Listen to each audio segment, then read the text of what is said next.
I got a feeling that tonight's gonna be a good night. That tonight's gonna be a good night. Hey friends, David Shirey, author of the book Rare Confidence. It's going to be out this fall and available on Amazon.com. Let's talk today a little bit about the elevator speech. You know, an elevator speech is critical to anybody in business, but especially if you are in sales, you've got to have an elevator speech or pitch. What is an elevator speech?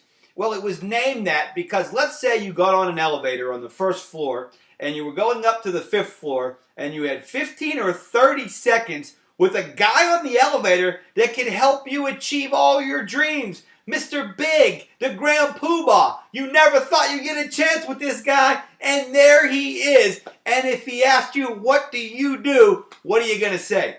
And that's why the elevator speech really should be prepared.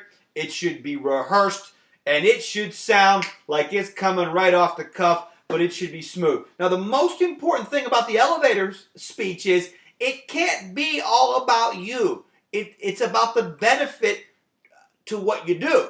So, sure, it's about what you do for a living, but it's the benefit to the people that you work with. It's their outcome. It's not how you go about doing it. And I'll give you an example. Let's say you sell life insurance for a living. And now, you know, the elevator speech can be used at networking events. It can be used to land investors for an entrepreneur. It can be used to get new jobs. It can be used for a variety of reasons. But let's say you sell life insurance and you're at a networking event and somebody asks you, hey, you know, Chuck, what do you do for a living? Are you going to say, I sell life and health insurance, I sell term life, I sell whole life, and we help people. No. It's horrible.